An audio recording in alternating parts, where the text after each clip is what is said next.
Eh bien, bonjour à tous déjà. Donc, voilà, bon, pour faire une présentation rapide, nous sommes Philippe et Daniel, deux experts et passionnés au niveau dans le domaine de l'IT, de l'informatique.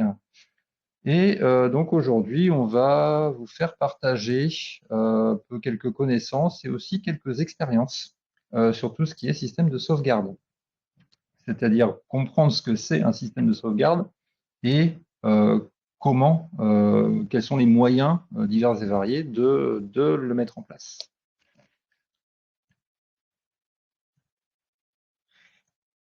Donc, voilà, donc nos qualités, Nous on sommes, a plus ou moins dit déjà.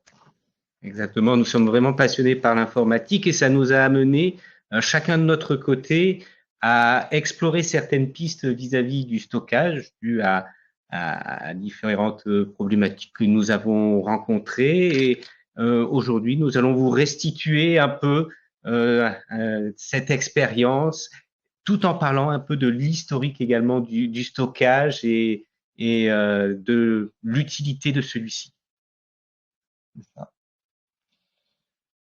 Donc, on va aborder le sujet sur plusieurs aspects, hein.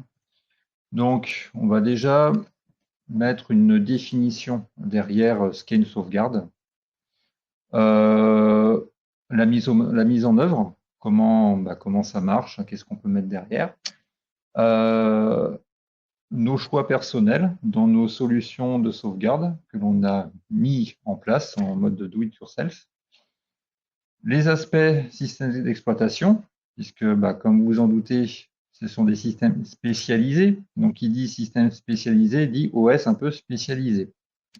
Et enfin, on finira avec quelques conseils généraux que vous pourrez appliquer dans la mise en œuvre de vos propres systèmes de sauvegarde. Abordons quelques définitions. Pourquoi est-il important d'avoir un système de sauvegarde?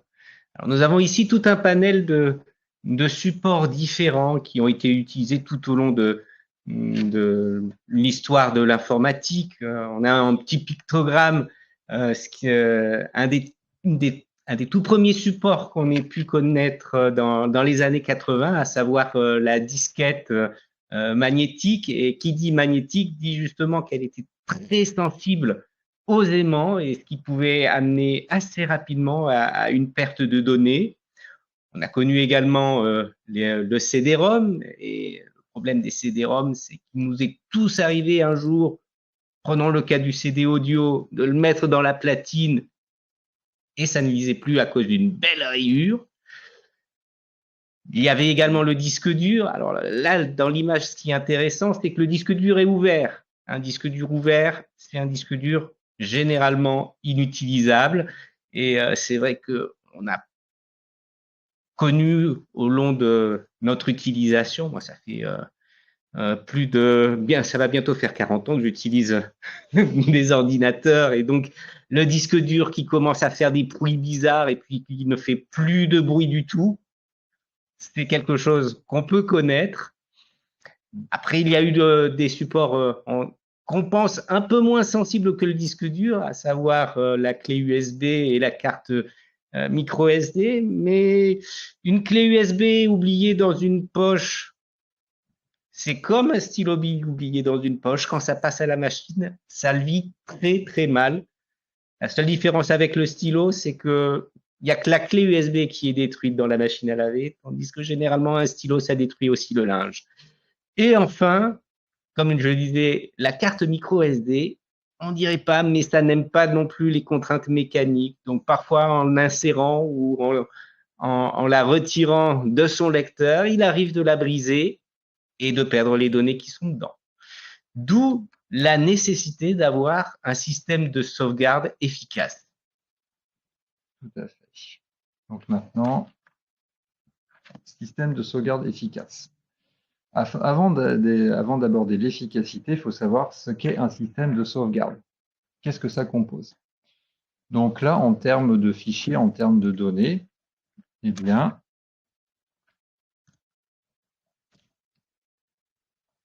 Là.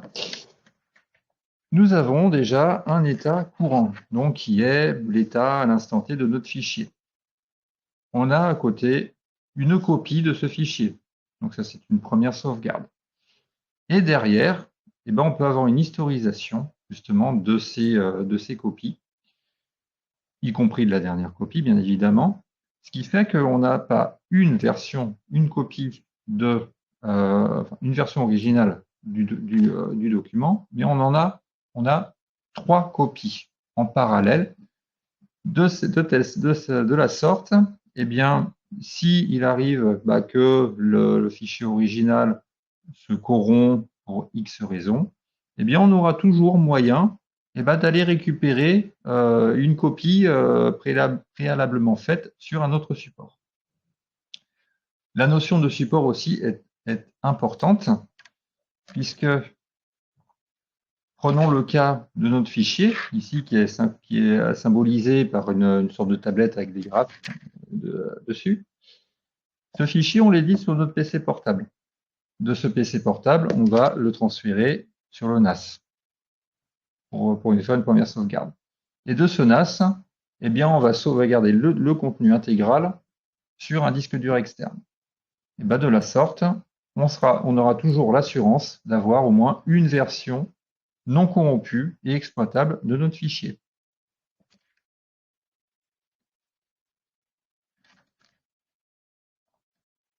Et maintenant, je passe la parole à Daniel. Également, l'utilité du NAS, c'est que celui-ci peut interagir avec différents clients, on va appeler ça des clients numériques.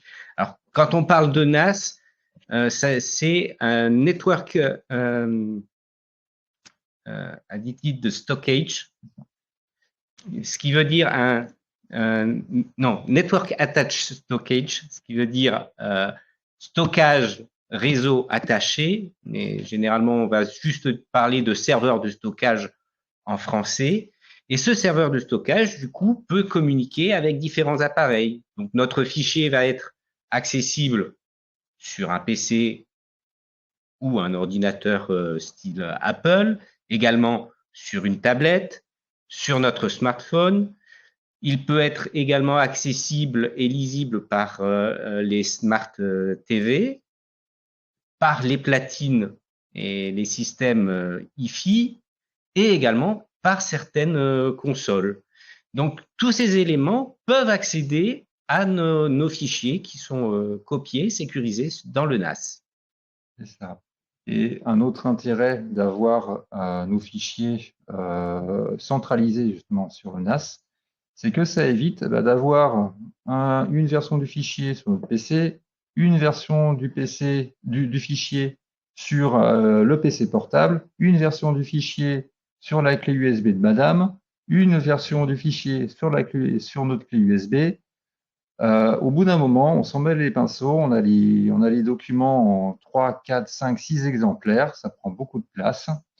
Et là, ça permet aussi d'organiser nos données.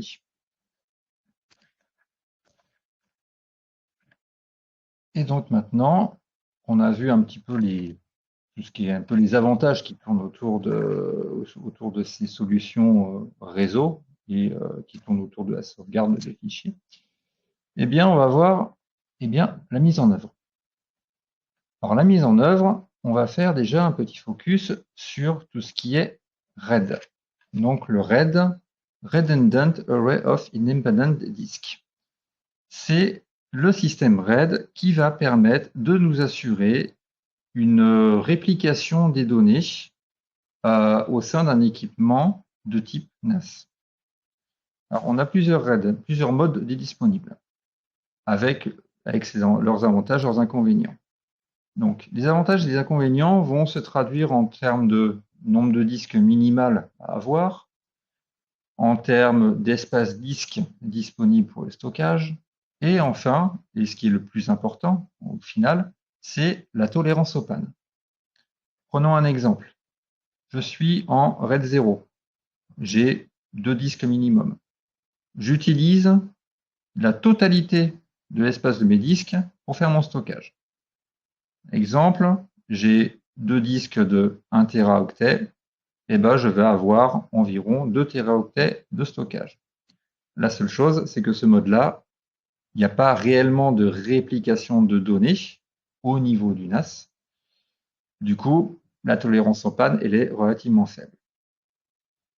Si on passe au RAID 1, ça change un peu la donne, puisque les données, elles vont, donc en RAID 1, on a 2 disques minimum.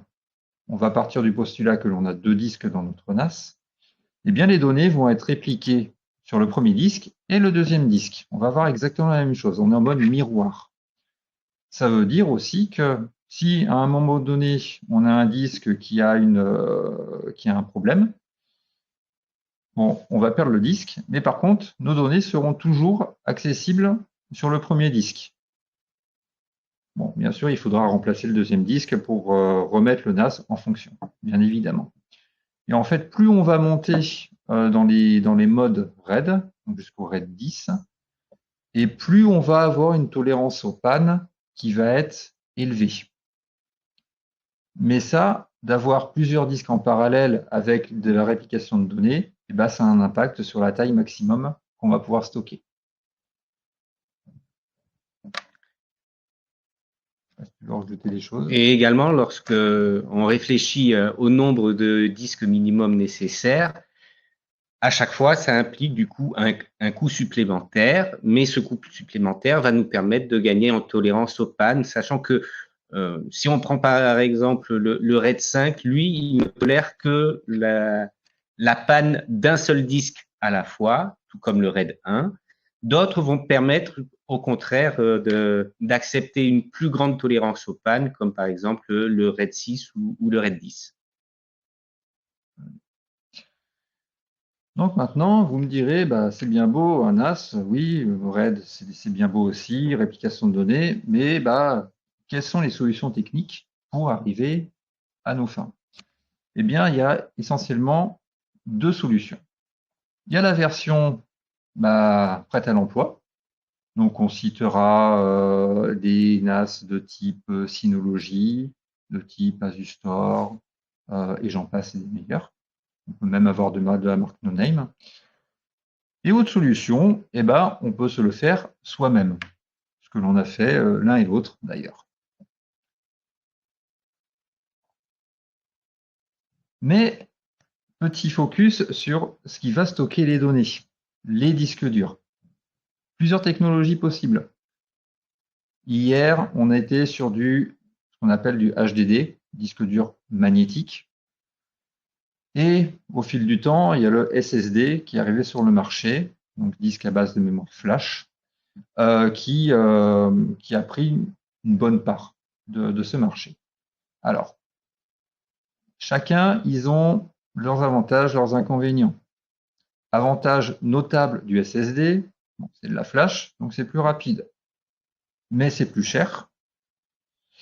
Et pour récupérer les données en cas de panne, ça peut être compliqué, surtout si le secteur 0 de la flash, il est corrompu. Là, on peut dire adieu à nos données. Et chose importante à savoir, c'est que sur les SSD, il y a peu en fait, il y a peu de signes avant-coureurs qui va donner l'alerte en fait à l'utilisateur pour anticiper la panne. Le disque dur magnétique, donc celui qu'on trouve depuis des années et des années, c'est moins cher. On a un système intégré qui s'appelle le SMART, un système de surveillance fait par le disque dur, qui va remonter des alertes et qui va permettre à l'utilisateur d'anticiper une panne. Et autre chose très importante, c'est que pour récupérer des données sur un disque dur magnétique, ça peut être un peu plus aisé, même si des fois on ne récupère pas tout. On peut toujours envoyer le disque dur chez des entreprises spécialisées qui peuvent récupérer, qui ont le matériel pour. Et enfin, au niveau du disque dur magnétique, on va faire la distinction. Il y a 2 technologies. Donc là, des disques donc CMR et SMR. Les différences, c'est les disques CMR, c'est ceux qu'on retrouvait il y a déjà plusieurs dizaines, vingtaines d'années. On a les pistes les unes à côté des autres, avec un espacement qui est constant. Ça permet d'avoir un stockage de données fiable. À comparer, le disque SMR, de technologie SMR, en fait, les pistes, elles sont extrêmement resserrées. Pourquoi elles sont resserrées? Eh bien, pour maximiser la taille de, enfin, la quantité de données qu'un disque unique va pouvoir accueillir. Donc, c'est ce genre de disque qui est aujourd'hui utilisé pour faire tourner Windows, pour les Linux, pour les systèmes de vidéosurveillance. Le problème majeur de ces disques dans un NAS, c'est que comme il y a comme il y a un certain nombre de lectures-écritures, la tête magnétique, elle va voguer un petit peu sur les pistes. Et il peut y avoir des petites poussières magnétiques qui vont aller sur la mauvaise piste. Et de fait, on peut avoir des corruptions de données, malgré nous. Donc, dans un NAS, il est fortement conseillé d'utiliser des disques de type CMR quand on utilise du HDD. Et d'un point de vue récupération de données, il est également conseillé d'utiliser des disques magnétiques. Voilà. Une chose importante à savoir. Maintenant, les disques durs. Il y a plusieurs gammes de disques durs chez les fabricants. Donc là, on a pris l'exemple chez Western Digital. Et ce qui est intéressant, c'est de se rendre compte que cette gamme est devenue presque un standard de fait qu'on retrouve également chez les autres constructeurs, avec une codification couleur qui permet de savoir à quel usage est destiné particulièrement un disque dur. Donc on peut distinguer 5 usages principaux dans les gammes standards des disques durs. Donc on a la couleur blue ou green, ça dépend des fabricants. Ça, c'est la gamme standard. C'est les disques qu'on va trouver dans les PC pour stocker nos données, un peu plus ou moins volatiles, mais bon. Voilà, on va dire c'est les disques à tout faire. On a la gamme black, qui, elle, va être beaucoup plus performante en termes de taux de transfert et qui va être bien adaptée pour tout ce qui est gaming. Après, on a la gamme gold. Eux, on va les retrouver essentiellement dans les gros serveurs, dans les data centers. C'est des disques qui vont supporter un débit de données extrêmement important, donc plusieurs centaines de téras par an. Le purple, qui est plus ou moins dédié à la vidéosurveillance, donc en technologie SMR, et on a la gamme red, donc qui est plus ou moins réservée à tout ce qui est NAS.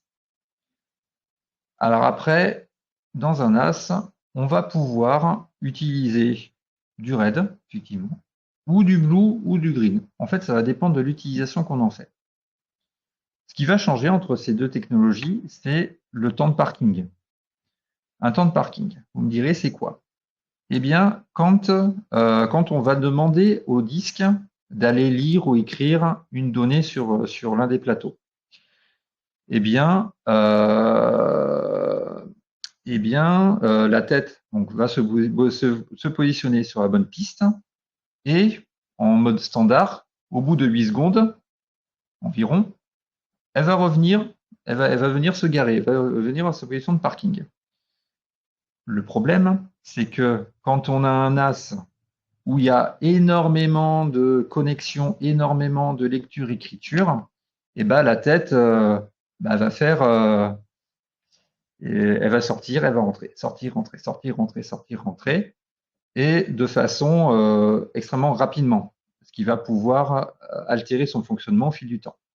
C'est pour ça que pour les NAS à forte utilisation, eh bien, on préfère des disques durs de la gamme RAID. La tête, en fait, elle va revenir en position de parking au bout de 300 secondes, soit 5 minutes. Donc elle aura quand même, elle sera moins sollicitée. Voilà. Mais là encore, ça dépend vraiment de l'utilisation que l'on souhaite faire du NAS. Et enfin, pour en finir avec l'aspect matériel, il est important d'avoir un boîtier adapté et bien ventilé, parce que justement, c'est tout ce qui est mécanique a tendance à chauffer avec l'utilisation. Quelque chose aussi qui est assez utile, c'est d'avoir un système de rack, donc de tiroirs qui permettent de retirer et remettre très facilement les disques durs, parce que si on doit jouer du tournevis à chaque fois, c'est un peu moins agréable. Également, comme on parlait de chauffe, il y a la nécessité de ventiler tout ça avec un système silencieux, parce que beaucoup vont choisir d'avoir leur NAS qui fonctionne 24 heures sur 24, auquel cas, ça veut dire qu'il y aurait un bruit de fond en permanence, d'où l'importance de choisir des ventilateurs silencieux. Une petite note concerne aussi les capacités graphiques. Normalement, sur un NAS, étant donné qu'on est sur un appareil orienté réseau, on n'a pas besoin nécessairement de puissance graphique.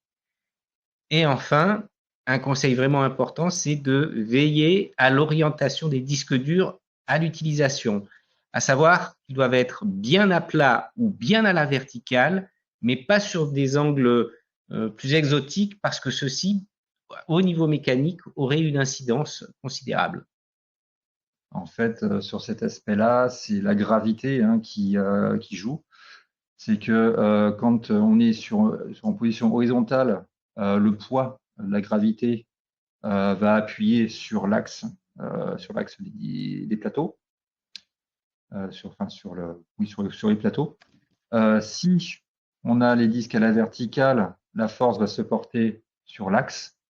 Si on met à 45 degrés, eh ben le disque il va subir les deux forces dans les deux directions. Et ça, c'est pas bon du tout.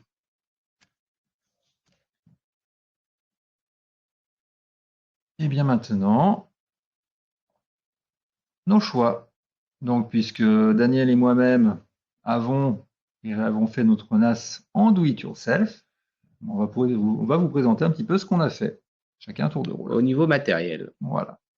Et on va en ressortir aussi la configuration minimale qu'il faut pour avoir un NAS. Donc, nos implémentations. Donc, déjà, on peut parler. Je te laisse la parole. Dans ce cas, moi, je parle d'un rework 2023 parce que justement, ma première version du NAS a été faite en 2010, d'où certains composants qui sont assez vieillissants, comme le processeur qui est un Atom 330 avec 4 gigas de mémoire RAM et quelques aussi particularités exotiques suite à un gros crash des 3 disques durs que j'avais utilisés à l'époque. D'ailleurs, c'était des Western Digital Green. Et j'ai retravaillé tout ça en 2023. J'ai utilisé une carte PCI SAS qui est un format connectique très utilisé dans le monde professionnel des serveurs. Et ce qui est assez intéressant, c'est que un connecteur SAS permet de communiquer avec 4 disques durs SATA simultanément. Donc j'ai trouvé ça assez intéressant. Également, pour ce qui est du nombre de disques durs, comme je suis parti sur du RAID 5, j'ai besoin d'au minimum 3 disques durs et j'en utilise un 4e qui sert de pièce de rechange si l'un des 3 commence à montrer des signes de faiblesse. Et pour ce qui est du système d'exploitation, je suis parti sur un Ubuntu serveur. Ok. Et donc pour ma part, donc mon NAS, je l'ai monté, c'est deuxième semestre de l'année dernière. Donc sur un hardware que j'ai récupéré, tout simplement. Donc c'est un processeur Intel i5 troisième génération qui est dessus, couplé avec 16 Go de RAM. Donc, ça peut paraître beaucoup, mais c'est bien utile d'avoir beaucoup de RAM. Au niveau carte vidéo, bon, bah, c'est le chipset Intel qui est intégré au processeur. J'ai 4 connecteurs Serial ATA sur la carte mère. Donc 3 sont occupés. Donc un pour le disque système, donc pour hoster la distribution OpenMediaVault. Et j'ai 2 disques durs de 2 Tera. Donc pour ma part, j'ai fait le choix de prendre du Western Digital, de la gamme standard, vu que mon NAS, il est pas allumé H24. C'est vraiment un stockage pur. Et donc, je suis en RAID 1 en mode miroir. À côté de ça, donc j'ai mes données qui sont stockées sur mon PC principal et j'ai aussi, je fais grosso modo une fois tous les 6 mois, un backup complet du contenu du NAS sur un disque dur externe, donc de même capacité, donc un 2 Tera. Donc en fait, j'ai mes 3 facteurs de réplication de données. Et donc au final, pour faire un NAS, il ne faut pas grand-chose en fait, hein. C'est une toute petite config. On peut se contenter d'un CPU dual-core, voire quad-core, c'est toujours mieux. En mémoire vive, il est conseillé d'avoir 8 Go de RAM, même si à 4 Go de RAM, ça marche. À 16 Go, ça marche encore mieux. Et pour les gros transferts de données, donc ma liste OpenMediaVault, là, elle exploite jusqu'à entre 14 et 15 gigas de RAM quand c'est beau et quand il y a beaucoup de gigabytes à transférer. Et pour info, j'arrive à avoir un taux de transfert de pas loin des 100 mégabits seconde, ce qui est pas mal du tout. GPU, comme on l'a dit, il n'y a pas besoin. Sauf vraiment s'il y a un service hosté par le NAS qui doit utiliser le GPU. Le SATA, le nombre de serial ATA, ça va dépendre du mode RAID. Et l'OS, c'est au choix, on y reviendra après.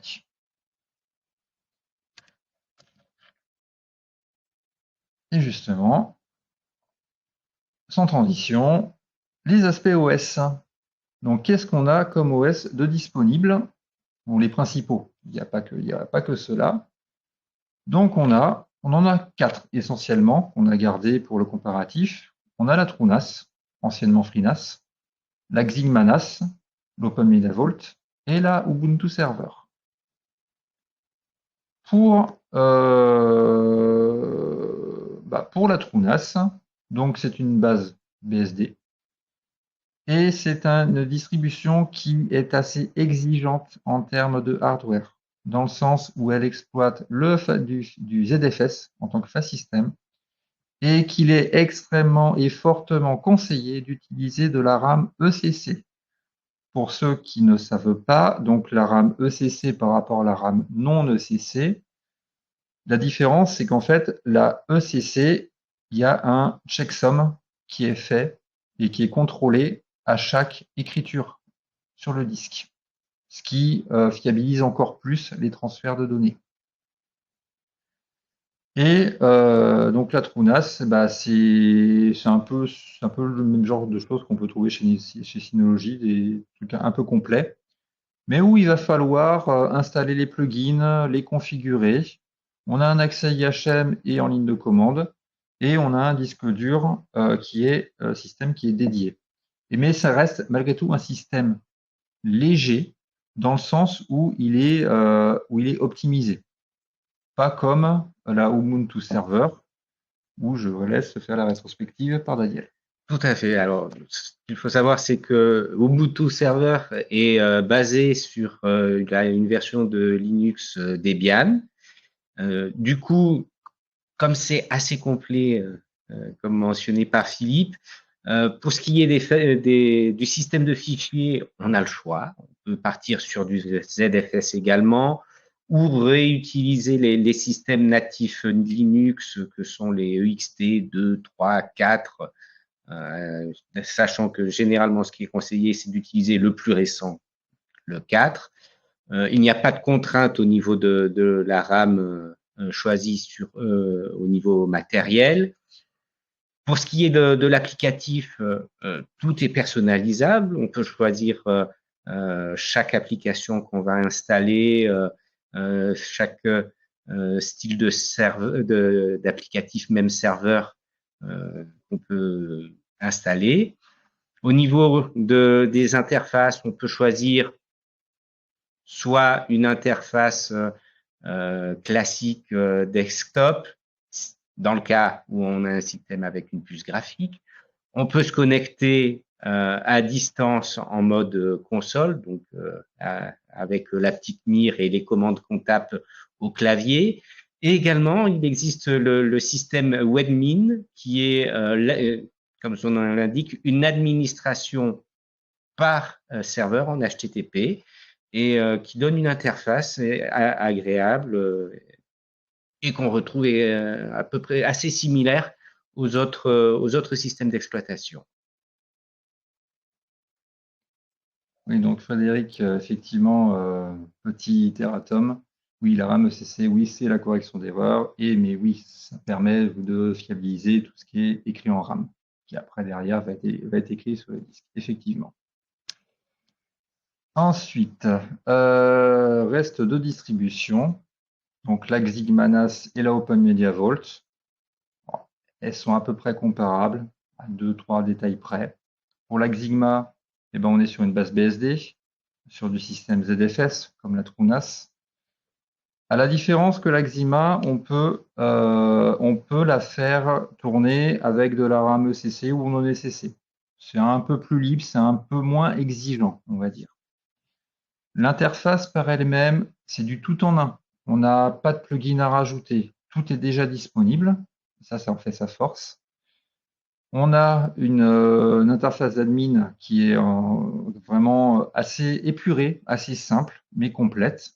Hein, il y aura quelques screenshots après. Le seul défaut, entre guillemets, de la Xigma, c'est qu'elle est prévue pour fonctionner à partir d'un lecteur externe. Donc, soi-disant, une clé USB. Et ça, c'est pas forcément génial selon les cas.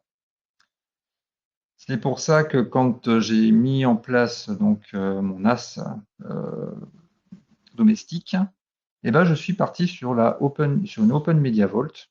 Donc, c'est une base Debian qui accepte à peu près tous les file systems linuxiens qui existent.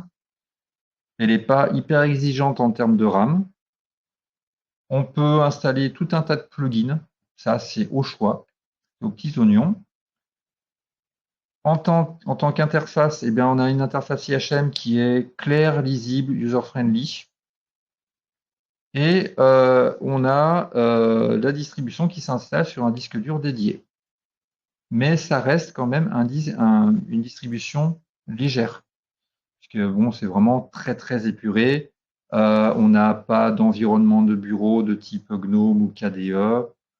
C'est juste une console qui va lancer un serveur web. C'est tout.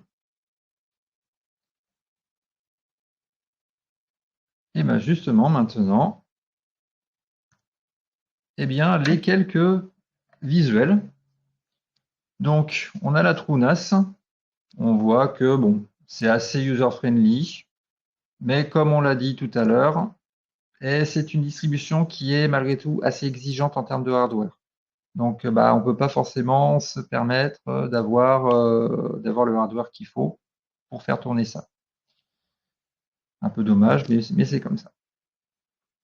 La Xigma, on en parlait il y a quelques instants. Donc, on voit que, il y a une organisation un peu différente à base de menus déroulants. Et là, on peut voir que il y a tout un tas de services qui sont proposés, tels que dès la mise en route du système. Donc ça c'est franchement bien, parce que l'avantage aussi de celle-là, c'est qu'elle intègre un serveur multimédia de type Plex. Donc ça peut être vachement utile. Et enfin, on a deux autres visuels. Donc la Open Media Vault, donc qui est vraiment, je trouve, vraiment user-friendly. On a accès aux stats CPU, RAM, disque dur. On a sur le côté donc un menu déroulant avec tout ce qui est service, tout ce qui est diagnostic, tout ce qui est état des disques. Donc c'est assez complet et c'est pour quelqu'un qui a fait un as do it yourself pour la première fois, et ben c'est franchement pas mal. Et en plus, c'est bien documenté. Et enfin, Nous avons notre interface WebMin qui donne à peu près les mêmes fonctionnalités. On note ici l'usage de différents icônes, etc. Et la page d'accueil donne également à peu près le même genre de graphique que sur Open Media Vault.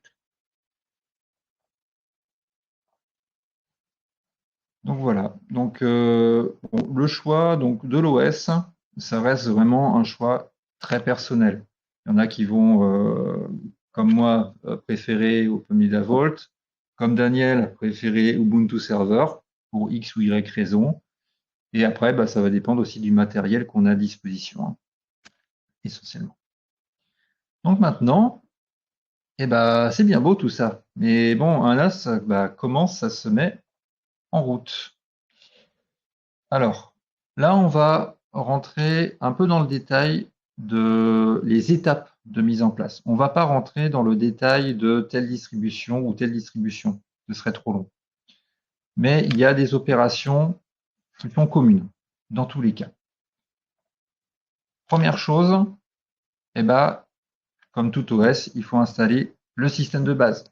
Donc, on installe, on règle les mots de passe, on configure notre firewall, on installe les plugins, les différents services qu'on veut avoir pour faire ce qu'on veut en fait, hein, puisque c'est du do it yourself. Donc c'est vraiment open bar, quoi. Deuxième étape. Il y a la partie installation physique, donc tout ce qui est la mise en place des disques durs avec, par exemple, une étape de vérification de l'état du disque dur neuf. Également, comme notre disque dur est vide, il faut commencer par le formater. Ce formatage, donc le fait de partitionner, de diviser le disque, est quelque chose d'assez important parce que c'est sur cette division que va se baser ensuite la création des volumes RAID. Et enfin, il faut faire justement les tests en lecture-écriture des différents volumes RAID. Voilà. J'ajouterais que la vérification avec l'utilitaire BadBlocks, qui est un utilitaire Linux, est extrêmement important à faire, puisque bah, on va mettre des disques neufs dans notre NAS. Et bah, comme c'est les disques qui vont accueillir nos données, bah, il faut vraiment s'assurer que les clusters sont intègres. Donc, bien sûr, plus le disque est gros et plus ça va mettre de temps. Donc, vous avez un exemple de calcul pour un disque de 16 Tera avec le taux de transfert à 300 mégabits seconde. Donc, ouais, c'est en série ATA. Donc, on obtient 1777 minutes, ce qui correspond à beaucoup d'heures. Donc, pour ma part, mes disques de 2 Tera, je n'ai pas fait le check complet de tous les disques, mais j'ai au moins fait, j'ai fait la vérification des 15 premiers pourcents de mes 2 disques. Il n'y a pas eu de souci. À partir de là, bon, j'étais assez tranquille. Ensuite, une fois que donc nos disques sont créés, formatés, que notre partition multidisque est créée, eh bien, on va donc créer les répertoires partagés. Ça va être nos points de montage en fait. On va créer des utilisateurs et des groupes pour pouvoir accéder à ces partages. On va configurer donc le serveur, les services Samba, donc avec les différents points de montage. On va pouvoir monter ou démonter à la volée, comme on veut. Il faut bien évidemment qui dit utilisateur dit droit. Donc, on va donner aux différents utilisateurs les accès en lecture, en écriture ou tout simplement en visibilité. On va activer ces services et on passe à la configuration des clients. Donc, par exemple, votre PC portable ou votre station de travail, tout simplement. Et une fois que c'est fait, vous pouvez profiter de votre NAS. Et donc, avec ça, une fois que vous avez votre NAS qui est en route et que vous avez vos documents sur PC et votre disque dur externe ou autre système de sauvegarde, ça peut être du DVD réinscriptible si vous voulez, ça peut être une grosse clé USB si vous voulez, il n'y a pas de souci, il n'y a aucune règle à ce niveau-là. Le principal, c'est d'avoir 3 exemplaires de vos documents quelque part, histoire que si à un moment donné, il y a une version, un document qui est corrompu, vous pourrez toujours le récupérer. Et ça permettra de vous organiser, d'organiser vos documents, puisqu'ils seront centralisés.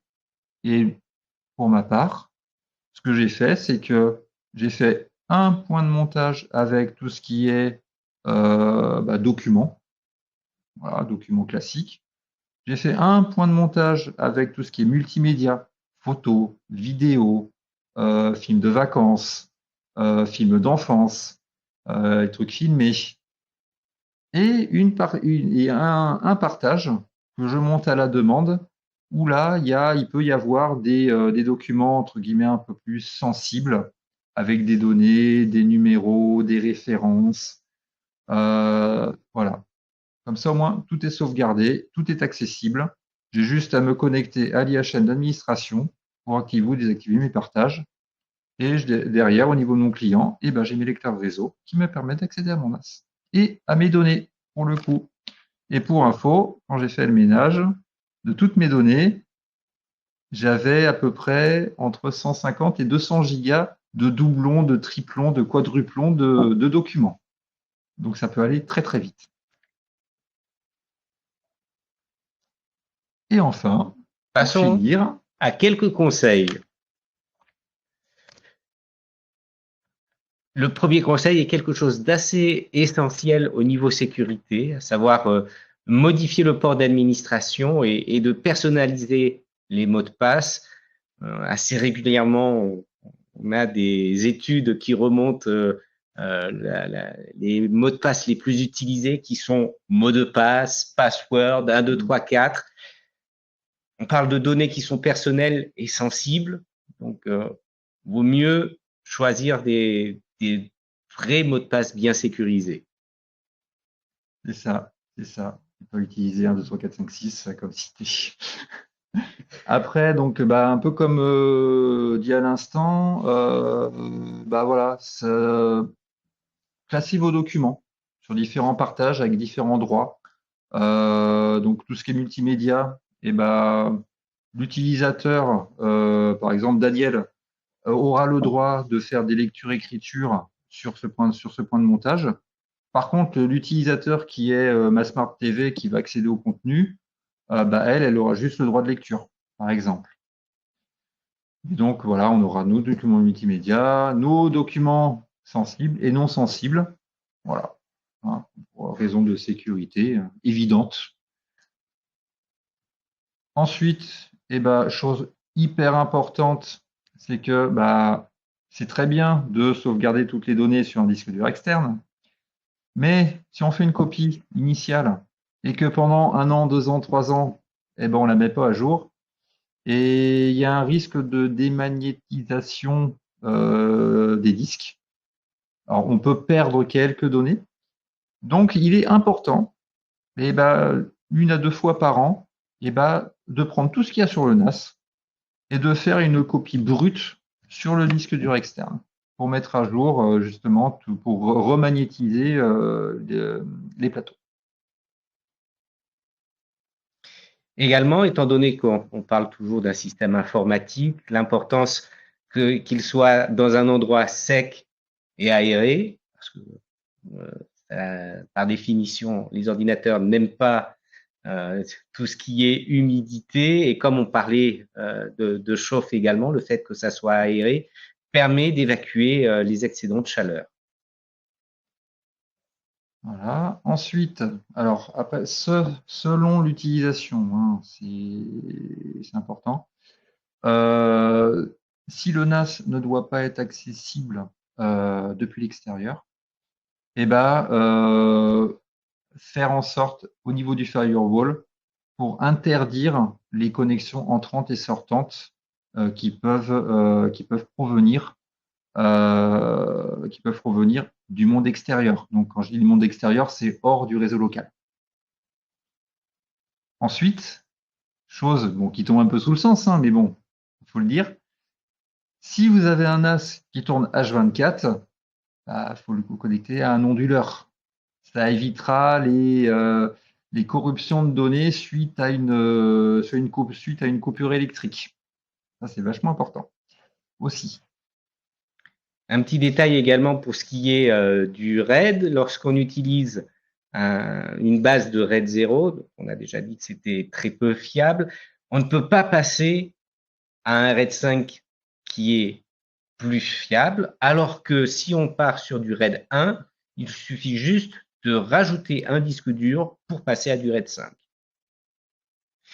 Et dernière recommandation, et pas des moindres, bien choisir ses disques durs, c'est-à-dire avoir des disques durs, si possible, d'une taille identique et de lots différents. Qu'est-ce qu'on veut dire par lot différent? C'est que tout simplement, si on se fournit chez le même fabricant, le même jour, la même heure, on risque d'avoir des disques durs qui viennent exactement de la même chaîne de production et qui vont avoir exactement la même durée de vie.